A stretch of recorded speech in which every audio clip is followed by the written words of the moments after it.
Delhi blast case में NIA का बड़ा एक्शन। कश्मीर में कई जगहों पर ताबड़तोड़ छापेमारी। ब्लास्ट के आरोपियों के घर पर रेड। शोपियां और पुलवामा में एनआईए की छापेमारी। मौलवी इरफान, अदील और मुजम्मिल के घर पर कार्रवाई। दिल्ली पुलिस स्पेशल सेल को बड़ी कामयाबी। मध्य प्रदेश, यूपी और पंजाब से 3 से ज्यादा आतंकी गिरफ्तार। पाकिस्तान आईएसएस से जुड़े आतंकी शहजाद भट्टी के तार हल्द्वानी के मौलाना कासिम को एनआईए ने छोड़ा। 20 घंटे की पूछताछ के बाद छोड़ा गया। लैपटॉप, फोन और कॉल रिकॉर्ड्स खंगाले गए। डॉक्टर शाहीन को लेकर जांच एजेंसियों का खुलासा। कमरे से 18 लाख कैश बरामद। अल फलाह यूनिवर्सिटी के रूम नंबर 22 से हुई बरामदगी। पुणे में नौसेना चीफ एडमिरल के त्रिपाठी ने पाकिस्तान को आगाह किया, ऑपरेशन सिंदूर अभी खत्म नहीं हुआ है, हम पूरी तरह से तैयार हैं।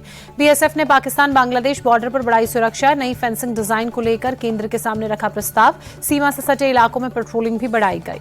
छत्तीसगढ़ के दंतेवाड़ा में 37 माओवादियों ने सरेंडर किया। पिछले 20 महीनों में 508 माओवादी कर चुके हैं आत्मसमर्पण।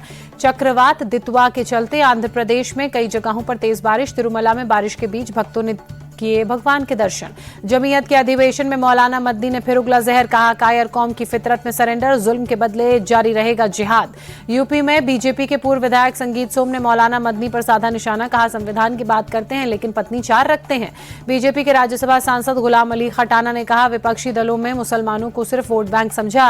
पीएम मोदी मुसलमानों की भलाई के लिए काम कर रहे हैं। मौलाना मदनी के बयान के खिलाफ भोपाल में प्रदर्शन। बजरंग दल और विश्व हिंदू परिषद के कार्यकर्ताओं ने कार्रवाई की मांग की। केंद्रीय मंत्री ज्योतिरादित्य सिंधिया ने मौलाना मदनी के बयान को गलत बताते हुए कहा, भावनाओं को भड़काने की कोशिश कर रहे हैं, सभी को सुप्रीम कोर्ट का सम्मान करना चाहिए। 12 राज्यों में एसआईआर अपडेट की समय सीमा 7 दिन बढ़ी। चुनाव आयोग ने जारी किया नया शेड्यूल। अब 11 दिसंबर तक चलेगी एसआईआर की प्रक्रिया। यूपी के डिप्टी सीएम केशव प्रसाद मौर्य ने कहा, बीएलओस को विपक्ष के बहकावे में नहीं आना है। वोटर लिस्ट रिवीजन से संविधान को संबल मिलेगा। छत्तीसगढ़ के सीएम साय ने पूरे परिवार से प्रधानमंत्री नरेंद्र मोदी के साथ मुलाकात की। छोटे बच्चों को दुलारते प्रधानमंत्री नरेंद्र मोदी नजर आए। छत्तीसगढ़ के सीएम विष्णुदेव साय का बयान। कहा, पीएम मोदी के नेतृत्व में तेजी से आगे बढ़ रहा देश। किसानों और महिलाओं के हितों पर सरकार का फोकस।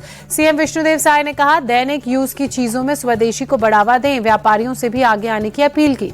हिमाचल कांग्रेस के नए चीफ विनय कुमार ने संभाला पदभार। कार्यकर्ताओं ने गर्मजोशी से स्वागत किया।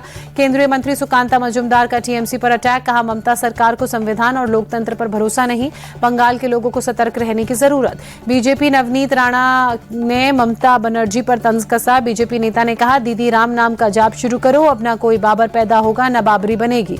पूर्व उपराष्ट्रपति वेंकैया नायडू वडोदरा में एकता यात्रा में शामिल हुए। कहा, सरदार पटेल सभी भारतीयों के आदर्श। केरल के राज्यपाल राजेंद्र विश्वनाथ आर्लेकर का बयान। भगवद गीता हमारी सभी समस्याओं का समाधान। लोक गायिका मालिनी अवस्थी की पहली किताब चंदन किवाड़ का 4था संस्करण लॉन्च हुआ। विमोचन कार्यक्रम के दौरान मालिनी अवस्थी ने लोकगीतों की बुनियाद की कहानी बताई।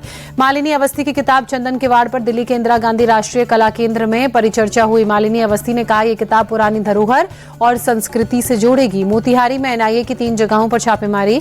एक आरोपी को हिरासत में लेकर पूछताछ। पंजाब के लुधियाना में शादी समारोह के दौरान गैंगवॉर, महिला समेत 2 लोगों की मौत, 3 घायल। रिजॉर्ट में लगे सीसीटीवी खंगालने में पुलिस जुटी। मेरठ में अवैध हथियार फैक्ट्री का मौके से 3 आरोपी गिरफ्तार, एक फरार। भारी मात्रा में हथियार सामान बरामद। हस्तिनापुर के जंगल में चल रही थी फैक्ट्री। पुलिस और स्वाट टीम ने की कार्रवाई। गिरफ्तार आरोपियों पर केस दर्ज। तमिलनाडु के शिवगंगा जिले में 2 बसों के आमने सामने की टक्कर। भीषण हादसे में 11 बच्चों सहित कई लोगों की मौत, 20 से ज्यादा घायल। लखनऊ कानपुर हाईवे पर दर्दनाक हादसा। गाड़ियों की टक्कर में 3 की मौत हुई। यूपी के बदायूं में टैंकर से कुचलकर शख्स की मौत। हादसे के बाद मौके से फरार हुआ ड्राइवर।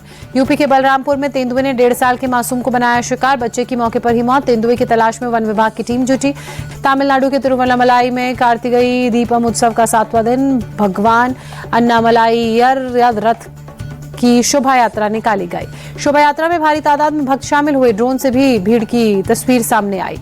देहरादून में उत्तराखंड लोक विरासत कार्यक्रम में मुख्यमंत्री पुष्कर सिंह धामी पहुंचे। कहा, लोक संस्कृति को बचाकर रखना हम सभी की जिम्मेदारी। मुख्यमंत्री धामी का बयान। कहा, लोक संस्कृति वो माध्यम जिसके जरिए हमारी पुरानी पीढ़ी अपनी विरासत के जरिए अपने अनुभवों और नई पीढ़ियों तक उसे पहुंचाने का काम करती है। प्रयागराज दौरे पर पहुंचे ऊर्जा मंत्री ए के शर्मा ने माघ मेले पर कहा, इस बार हमने माघ मेले में 7 सेक्टर्स बनाने का फैसला लिया है।